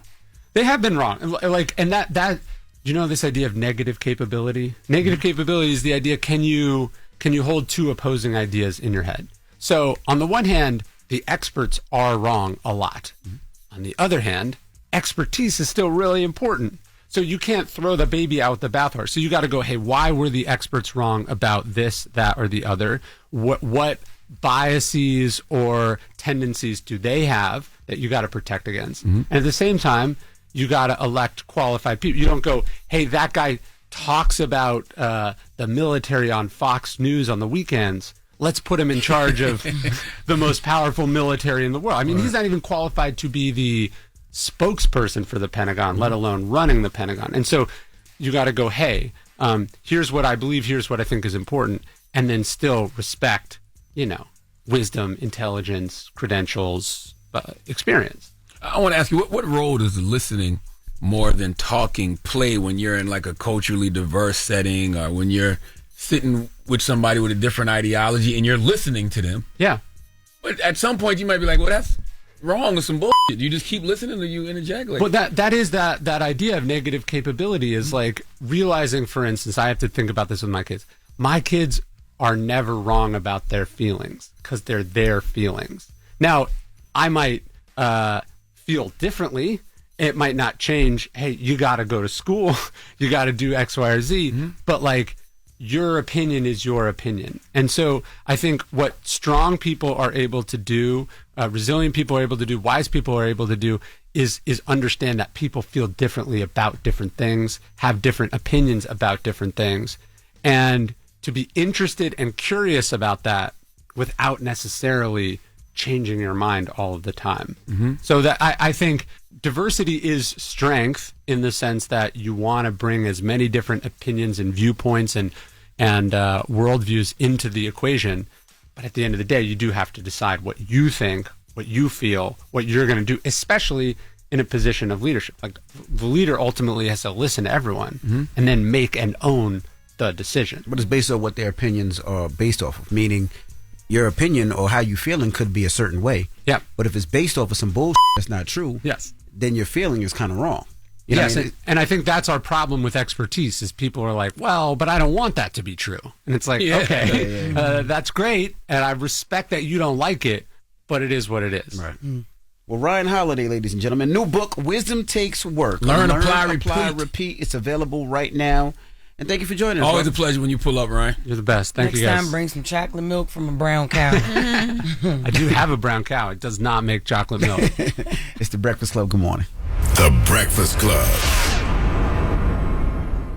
Lauren becoming a straight fan. She gets them from somebody that knows somebody. She gets the details. I'm the homegirl that knows a little bit about everything. She be having the latest on this. The latest with Loren LoRosa. Sometimes she have facts, sometimes she have details, sometimes she have a little bit of everything. Well, it's the latest. On the Breakfast Club. Talk to me. Okay, so before we get into more news, I wanted to go back to Brandy and Monica just to answer your question about whether it was an added date because of what happened with Brandy.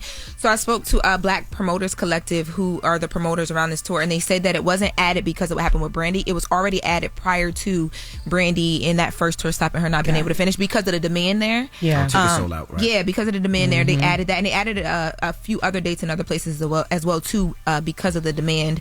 And I did ask them because when Maya performed yesterday, there was such a huge response to it. Of course, anytime you see Maya anywhere, but people want her as a part of the tour, and so I asked, were there conversations on that now, because Money Long, which is who Maya stepped up for, mentioned that she had pneumonia, which is why she had to step away. So I was wondering if there was going to be more dates where we could see Maya, and they say as of right now, no.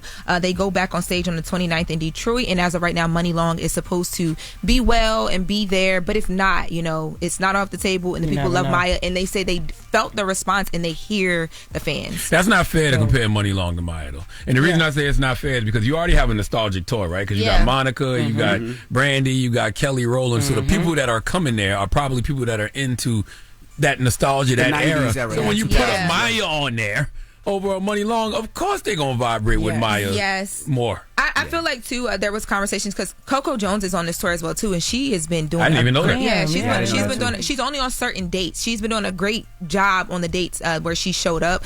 But they were having, the conversations around that, too. Like, why do we have to get the R&B singers from various times? Why not just everybody from one era? And it's like you want to do that because you want to build out a full show and have openers and all the things, but it's kind of, you can't compare the two, so you gotta let the younger girls get on stage and put in their work as well too. So I just wanted to answer that question for you. Thanks, Lo. Now in other news, we should have this in now. Kamala Harris is talking about whether or not she will be running for president again.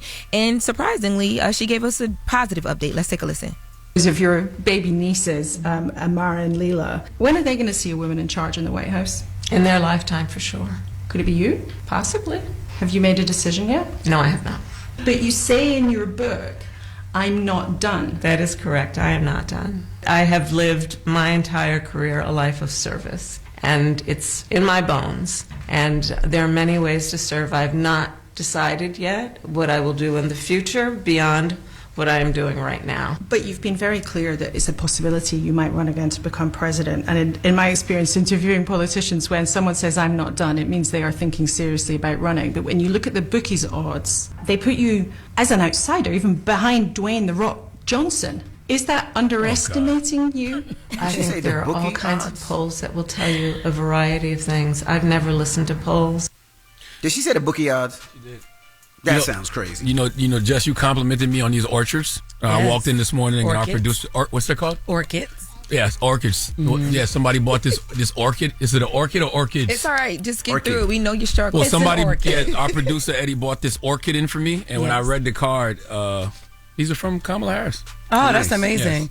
Yes. Orchids are really, really lovely. It's former Vice President Kamala Harris, please. I said former Vice President. Well, I didn't say that, but yes. We thought you were going to read the card. You opened the card. No, it's personal. But that's an amazing. You get orchids when somebody is special to you. Orchid is not like an ordinary flower. Let me Google that. See what. Can you move the orchid in front of Jess's face because the camera shines right on Jess? Damn. You can't see it. You know what? I can't see it. You know what? Thank you. Well, yeah. Wow. So this has been Kamala's. Dang, Jess. You was helping them through it too. I was. Orchids symbolize luxury, love, and beauty. Yes. Mm-hmm. Yes. And they last for a long time. They live for a long time. Yes.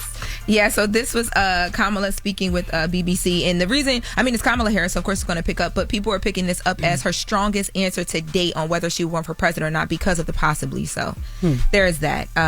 But well, she said she's not done. Exactly. Now, in other news, I'm going to take it back to the HBCU homecoming vibes. And we know I saw Kamala Harris too posting over the weekend and shouting out Howard University where she was a student because of the homecoming feeling. Now, Ari Fletcher, who is Moneybagg Yo's girlfriend and influencer online, she posted something that started a conversation. She says, "Why are grown adults at college homecoming? Is that normal? I'm genuinely asking because I didn't go to a big college that did stuff like that, but it seems so off. I thought that was for the kids in school. I thought that was an event for the kids in school."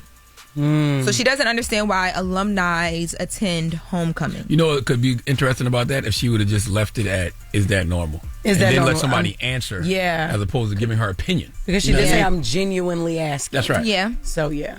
Yeah, well, people were very offended, and she came back and responded. I know they went crazy on Facebook. Of course. I know the alumni was like, how dare you? Who is this young girl? They probably was on the yard stepping to some Moneybagg Yo just because. So she had to come back and say, y'all offended because I made y'all feel old. I was just asking. Big and mad, literally. So, yeah, people got upset because they're like, first of all, we're allowed to be here age-wise. It's nothing unnormal about that. And secondly, if you don't know, you should ask somebody before you put that out there. People are just... Yeah. They were mad because she sound crazy, not because they're old. And if she's ever been to a homecoming, I'm sure she's been booked for a lot of them. There's so many different age groups when it comes to homecoming. And like me and Charlamagne was saying behind the scenes, the reason a lot of these schools are open, a reason a lot of these students get scholarships because of the alumni. Yeah. If they're paying their bills, they're paying their dues. They're making sure that those schools stay afloat. So that is a lot of the reason why even the NIL deals with a lot of these HBCUs where players are able to get some money. That is the reason why. But I will say, she the events that she hosts during homecoming, if any at all, would be for the younger crowd. She would not be. That's probably why she. But alumni probably pays for it. Yep. Alumni probably pays for it. Right, which is something that she needs to know. It's a learning lesson, though. It is. And not in a negative way. I think that HBCU culture, college campus culture, is unless you experience it, you don't know everything. There's nothing wrong with her asking. It's just not HBCU culture. This is all colleges. In most, you could talk Harvard, you could talk St. John's. It doesn't matter. The alumni is usually what funds that school to stay afloat. Well. Ari will be back on the campus, and she will now understand when she see the, you know what I mean? Down like that. Yeah. The alumni events look like they be more fire, but I'm 47, so don't listen to me. But the alumni events look like they be more fire any goddamn way. That's such a great time. People, they dress up, they get it, man. Them older women, them seasoned women be dropping it low. Yes, you can tell they ain't dropping it down and they be there out there in their prairie and just looking beautiful. Envy took me to Hampton for my first time ever over the weekend. Dope. They had set up like sections. Like, Jess, you could go and get bottle service like on the football field. And it was like multiple different sponsored ones. I've never seen a setup like that. That sounds very grown up. Very alumni. It don't take nothing to impress a young girl, any. They had sections. They had bottle service. Oh my God. At homecoming, you just be out in the yard with your red cup. And I never seen, it was like soup, the buffet was laid out. It was a great setup. Food and drinks. That's all it takes. I took her through the process of where the students party to where the 20-year-olds party to the 30s to the 40s to the 50s. I took her to the process so she can see everything. No, she came here excited. She was saying like Hampton was one of the best homecomings that she'd ever went to. She ain't even want to go. That was dope. She Then we didn't went- want to leave Hampton, is what she said. Nah, it was dope. But then we went to Norfolk State after because she was hosting at Norfolk State. So I went An with her to amazing Norfolk State. time in Norfolk State. And that was Shout out dope, to too. the Alumni Fest. Yes. Lloyd performed. And people were so excited to see Envy. They love you guys. Like, people always ask me about you guys whenever I'm somewhere. Yeah, so shout out to homecomings and all the things. And shout out to, Aries. We'll see her at somewhere next year. Homecoming wise. Well, that is the latest with Loren. Let's get to the mix. It's the Breakfast Club. Good morning. You better believe me, cause maybe I'm leaving with something. It's better than the you had before. Smiling cause you know I know you know. Morning, everybody. It's DJ Envy, Jess Hilarious, Charlamagne the Guy. We are the Breakfast Club. I'm out in Dominique. I'm coming back tomorrow morning, so I'll be back in the show in studio tomorrow. But I just want to salute to everybody out here. I mean, they welcomed me like no other. They took me all through this island and taught me about the island. This island is like a nature island, so it's amazing. It's not really been quote unquote touched, as they say it. It's very like so many trees, like it's so many rivers and so many what do they call it, hot springs. Yes, y'all It's got just- 365 rivers, Envy. That's right. Talk that talk. But it was just an amazing event. So I just want to salute to the tourism board. I want to salute. They had a huge Creole festival. It was like probably 60, 70 artists performing from Dope. Vibes Cartel to Spice to Tiwa Savage. There's just so many artists. So I just want to say thank you for having me. Salute to Martha. Salute to Daphne for having me. I know it was a tough way to get me here, but we actually got me here. So I just want to say thank you. I enjoyed it, and I'll definitely be back. That's beautiful, man. I'm glad that you are getting in touch with your roots. And it's Dominica, it's not the Dominican Republic. People are mad at you about that. They was like, tell Charlamagne that he is not from Dominican Republic. First of He's all, from Dominica. let's be clear. Y'all don't realize how much Envy has claimed to be a Dominican all of these Yeah, years. I So deny. he can get awards. So deny. he can DJ parties. I So deny. he had a float at the Dominican parade. It was Puerto Rican Day Parade. And I didn't have a float. I was just DJing. Envy out there beefing with Puerto Ricans as a Dominican just to try to get an extra check. He did, This guy he was. diabolical, man. You got. I'm telling you. Oh my goodness. Now you were out in South Carolina, right, Charlotte?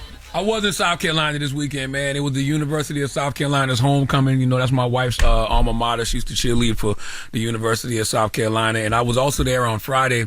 The icon living Dawn Staley, I moderated a conversation about her book, Uncommon Favor, which I had the privilege of publishing earlier this year. It's been on the New York Times bestsellers list for weeks. So salute to everybody who came out to the Colonial Life Arena to watch me in conversation with Dawn Staley, as well as Asia Wilson, okay, 4-time WNBA MVP, 3-time WNBA champion. It was crazy because I've done a lot of interviews in my life, but sitting between Dawn and Asia in the arena that they made famous, I was sitting there like, damn, both of these women got statues a block apart in this beautiful city that we all love called Columbia, South Carolina. So, you know, that interview was top tier for me. So salute to Asia Wilson and Dawn Staley. That's amazing. And your girl Jess Hilarious will be in Charlotte, North Carolina this Friday and this Saturday coming up. And then I will be giving away, I keep repeating, I will be giving away a cash prize to the person who shows up with the best Halloween costume on. So get your tickets now if you haven't yet.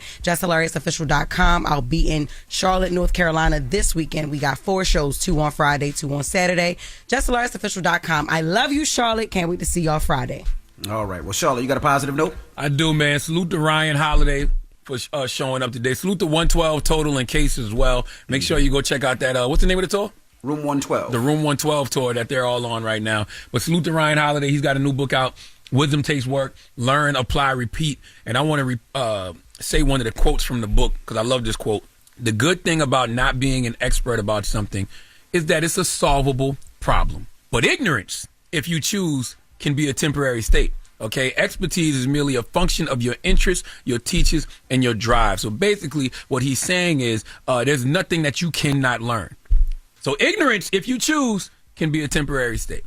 Have a great day. Breakfast Club, bitches! Y'all finished or y'all done?